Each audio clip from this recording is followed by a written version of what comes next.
The KXAN News Podcast is sponsored by Shelf Genie. A $15,000 a year raise for teachers, the bill filed by a state rep from Central Texas, and concerns about the cost, how to pay for it, and who says we can't afford to not do this. The U.S. reversing course to help Ukraine. We've been sending money. What else will be sending to help with the war raged by Russia? And the heaviest rain we've seen all year clearing out of the area this evening. The tornadoes that touched down in Texas and the cold air coming in your forecast. And thanks so much for joining us here on KXAN. I'm Daniel Muddy. And I'm Jennifer Sanders in for Brett Moreno. Prosecutors say they've reached a plea deal with the woman accused of killing Austin mother Heidi Broussard and kidnapping her newborn child. The deal calls for Megan Fieramusca to serve 55 years in prison. Our Nabil Ramadna joins us now with a look at the next steps. Nabil. Thank you. Yeah, in 2019, Heidi Broussard's boyfriend called police when he came home and found her and their newborn baby missing from their South Austin apartment. A week later, police found her body in the trunk of a car outside a Houston area home. Inside that home, Broussard's 3-week-old daughter found alive. Prosecutors say Fieramusca claimed the baby was her own. Prosecutors charged Fieramusca with capital murder, tampering with a corpse, and 2 counts of kidnapping. We're told those charges were reduced to first-degree murder as part of this plea deal. We spoke with defense attorney Logan Campbell, who has no affiliation with this case, but offered some insight on what this means for Fieramusca.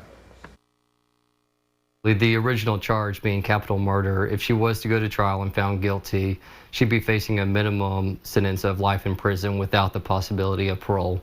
By pleading guilty to a first-degree murder charge and receiving a 55-year sentence, she'll be eligible for parole after serving 27.5 years.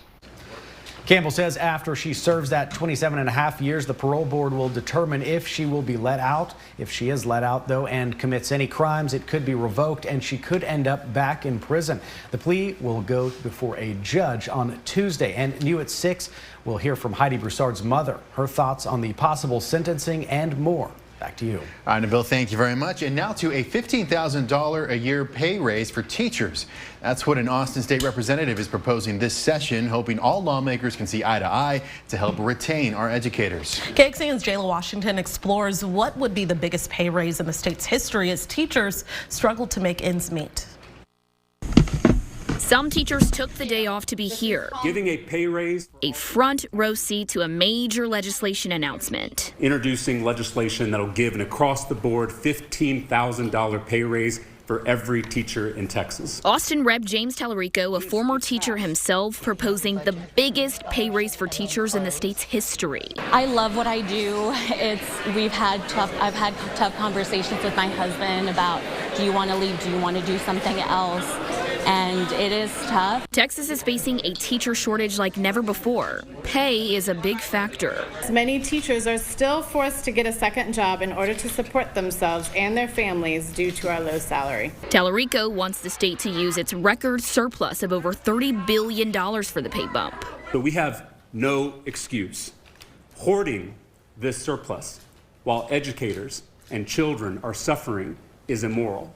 2019 legislation did give Texas teachers a pay raise, but a report from the Texas American Federation Teachers Union says salaries have actually decreased by an average of 4% in the past decade. That's when you account for inflation. And that's why Tallarico says this big pay raise is needed now. We have an emergency teacher shortage in this state, and it requires emergency action by the Texas legislature. Jayla Washington, KXAN News. And a living wage study found in Austin, a single adult with no kids would need to make roughly $55,000 a year after taxes. KXAN investigators have found the average salary for Austin area teachers before taxes is between $33,000 and $54,000. First warning weather with Chief Meteorologist David Yeomans. Welcome. Beneficial rain locally, but snow in North Texas and a severe weather outbreak in Southeast Texas. Fortunately, we are drying out and the severe weather threat is moving into Louisiana, but flood warnings, tornado warnings in effect from the Texas border eastward. We've had 5 reported tornadoes in Southeast Texas today, including a confirmed destructive tornado on the southeast side of Houston. That was confirmed to move through the area of Pasadena, the Houston Ship Channel. We had one confirmed tornado as close as Eagle Lake, just one county away from Fayette. Fortunately, we avoided all that back here at home and just enjoyed some nice soaking rainfall over the past 6 hours. You can see the rain pulling east of our area. All we've got left, a couple little snow flurries northwest of San Saba County and a couple sprinkles trying to make it into the hill country. The winners on the map, nearly 2 inches of rain in Cedar Creek and Lockhart, 1.65 in Blanco, another couple towns near 1.5 inches. I'll show you a better map of how much you received in just a bit. Now it's clearing out, it's drying out, but it is cool and windy. 51 over Lake Travis on our Oasis restaurant cam. Coming up, I'll show you the next story, which is wind chills tonight. How cold it feels by morning, the sunshine coming back, but cool weather sticking around. And now to California, a state under attack after 3 mass shootings in the last 3 days. 19 people have been killed and more than a dozen wounded. The latest now from NBC's Jay Gray. California reeling right now. Communities in the northern and southern parts of the state dealing with horrific mass shootings. We're just in absolute shock and disbelief that this occurred, and our heart goes out to the victims and their families. 11 gunned down in Monterey Park while celebrating the Lunar New Year, one of the most significant holidays in the Asian community. To enjoy, to be family, and then someone just come out of the blue and just destroy the whole thing.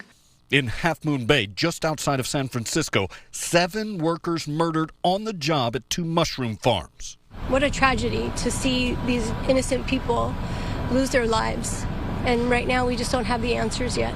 Investigators aren't sure of the motive in any of the shootings, but say none appear to be acts of terror or hate crimes. The attacks in Monterey Park and Half Moon Bay aren't connected, but do have very unique similarities. Both suspects, elderly Asian Americans armed with semi-automatic handguns. Police say the killing sprees were likely fueled by a grudge or personal vendetta, with a vast majority of the victims members of the Asian American community. And they share one more horrible similarity. Survivors in each community now struggling with the pain of overwhelming loss. Jay Gray, NBC News, Monterey Park, California.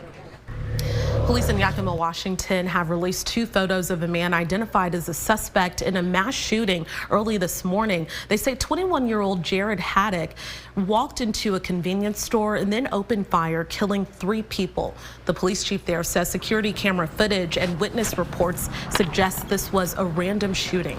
Classified documents have now been discovered at the Indiana home of former Vice President Mike Pence. Pence asked outside counsel to look for records bearing classified markings following news about documents found in President Biden's Delaware home. Pence's lawyer says the documents were inadvertently boxed and transported to Pence's home at the end of the Trump administration. The attorney says the documents and other boxes of records have been delivered to the National Archives for sorting. After weeks of discussion, 3 senior U.S. defense officials say the Biden administration has decided to send Abrams tanks to Ukraine. They say the administration is notifying Congress and allies today with some plans to announce the decision as early as tomorrow. Now, those deliveries will include approximately 50 tanks. Kyiv has pleaded for months for Western tanks that it says would give its forces the firepower and the mobility to break through Russian defensive lines and recapture occupied territory. The group behind a successful tiny home village is getting $35 million to house hundreds more who are experiencing homelessness in Central Texas, where this new village will be built. Central Health suing Ascension Seton and vice versa. The legal battle over medical services that are paid for with hundreds of millions of taxpayer dollars. And human trafficking in Texas. Dozens of men arrested during a prostitution sting. What some of the men do for a living may surprise you. Walmart is raising its minimum wage to $14 an hour. So this move means about 340,000 employees will be getting a raise. Both Central Health and Ascension Seton announced today they have filed lawsuits against each other over Travis County healthcare services. Central Health says Ascension broke its contract by failing to provide healthcare services to low-income residents. In addition, because Ascension's failures are so consequential, Central Health is asking for a judicial declaration that would entitle it to terminate its agreements with Ascension and trigger Central Health's option to purchase Dell Seton Medical Center. Well, meanwhile, Ascension Seton says Central Health over-enrolled and underfunded its programs. The president and CEO of Ascension, Texas, writing, quote, "We question the need for maintaining such large reserves of taxpayer dollars when the critical healthcare programs those dollars are intended for remain underfunded." If you would like to get into the nitty-gritty of this litigation, you can dig into Kelsey Thompson's story over at KXAN.com. Well, we did it. We enjoyed the heaviest one-day rainfall total since December 19th, more than 1 month ago. A record-setting 1.25 inches at the airport and a healthy 82 hundredths today out at Camp Mabry. Unfortunately, this did not catch us back up to normal for where we should be in the month and the year. Your forecast with some cold weather blowing in behind this system coming up. This KXAN News podcast is brought to you by Shelf Genie. I'm Rosie Newberry from KXAN Studio 512. Considering replacing your kitchen cabinets? Struggling to find or reach things? Go to shelfgenie.com/Austin. Shelf Genie designs custom pull-out shelves for your existing cabinets, adding convenience and value to the most used room in your home. Shelf Genie custom pull-out shelves, everything in reach. A local nonprofit that's built a community of tiny homes for people experiencing homelessness is going to get tens of millions of dollars. Travis County signed the dotted line today. And it comes from American Rescue Plan money. It's set aside. KXAN's Grace Reader breaks down how many people it's expected to get off the street. There are roughly 1,600 people living like this right now, who Mobile Loaves and Fishes says it'll be able to put in a home in their East Austin property over the next few years. There's about 400 people that live with us currently and growing. By the time we're all done, we will have a population capacity of around 1,900 to 2,000. Travis County approved a contract with the nonprofit Tuesday worth $35 million in American Rescue Plan funding. The money will help build roughly 640 housing units in its Community First Burleson Village, along with roads, utilities, and other infrastructure. We should break ground in early summertime. And then to move people in, it will take us about 2 years of construction to get to that point. The people who end up with Mobile Loaves and Fishes have lived on the street for an average of 9 years, according to its founder. The nonprofit has a community of small homes for people with disabilities who have experienced chronic homelessness. Through Mobile Loaves and Fishes, residents get physical and mental health care, addiction recovery services, dignified working opportunities, and most importantly, a voice. It's the county's first designation of the $110 million it set aside in 2021 to build at least 2,000 housing units in the county. Judge Andy Brown said the remaining $75 million is still in the works. Grace Reader, KXAN News. And Mobile Loaves and Fishes has been around since the late 90s. The Community First Village opened in 2015. And aside from that village, the group also has a truck ministry which passes out food and clothing. It also has a program called Community Works, which gives people the opportunity to build skills and earn an income.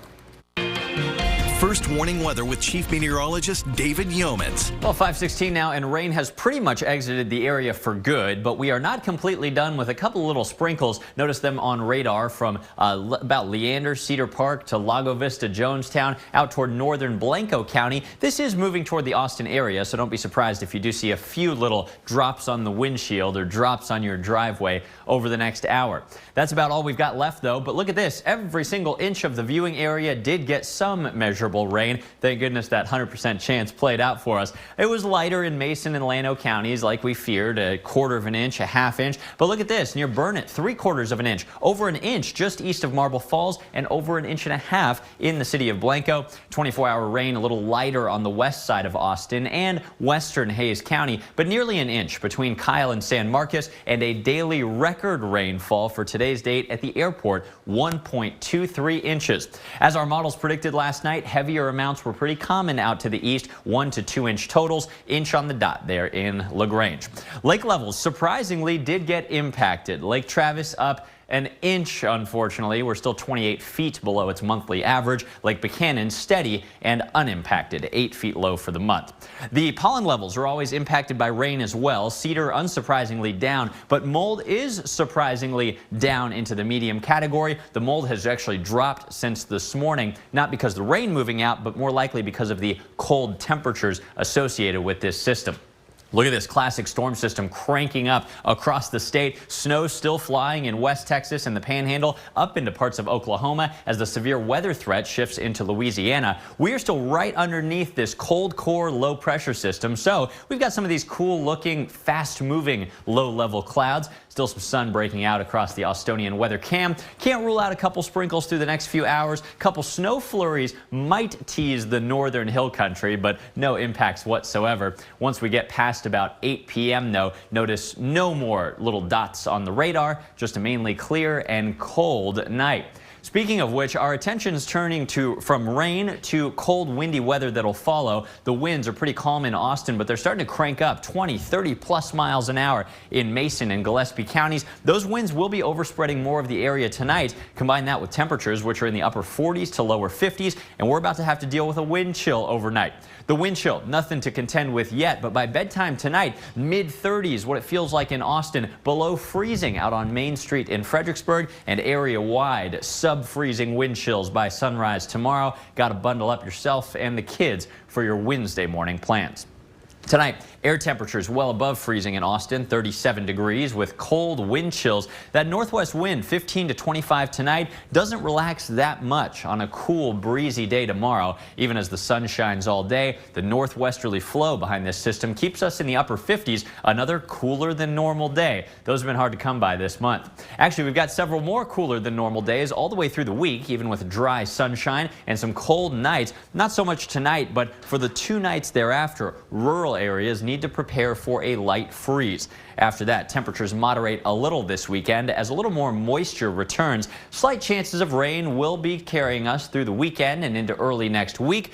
No more Arctic blasts of air on the way for some time. Just a brief intrusion of some colder weather on Monday next week. Just ahead, the high-profile jobs of some of the dozens of men arrested during a North Texas prostitution bust. A high school football coach, a hockey player, and the head of a hospital network. They, along with a youth pastor, are just a few of the 46 men recently arrested in a prostitution sting in North Texas. Meredith Yeomans has the details. The arrests happened at hotels near Stonebriar Center in Frisco and South Lake Town Square. Dozens of men arrived for what they thought was sex, but were met with surprise instead. Sometimes guys run, sometimes they just realize they're caught, and that's it. Special Agent John Perez oversees the North Texas Trafficking Task Force. He says undercover officers posed online as commercial sex workers earlier this month. So within minutes of posting the ads, we were getting contacted by potential Johns that wanted to purchase commercial sex from what they thought was a commercial sex worker. And, some guys would schedule dates for the next day, and some guys were showing up within 15, 20 minutes of agreeing to sex for money. Among those arrested, a youth pastor, a volunteer firefighter, and an operations director for a large hospital network in the Metroplex. We had a high school teacher who's also a football coach, and we also had a semi-pro hockey player. The operation coincides with Human Trafficking Prevention Month. Perez says it proves the problem isn't isolated to inner cities. Where there's money, there's a demand. Where there's high-end hotels that host big conventions, there's always a demand. And traffickers know that. And altogether, police arrested 46 men during that 2-day sting. Officials are not divulging their names. They face charges, though, for soliciting prostitution, a felony that could land them behind bars for up to 2 years. All right, tonight on KXAN, we have all new episodes of Night Court at 7, and then American Auto at 7:30. Then at 8 o'clock, we've got America's Got Talent All-Stars before we're back with KXAN News at 10. Or you can join us an hour earlier for KXAN News at 9 o'clock on the CW Austin. And here's where to find us.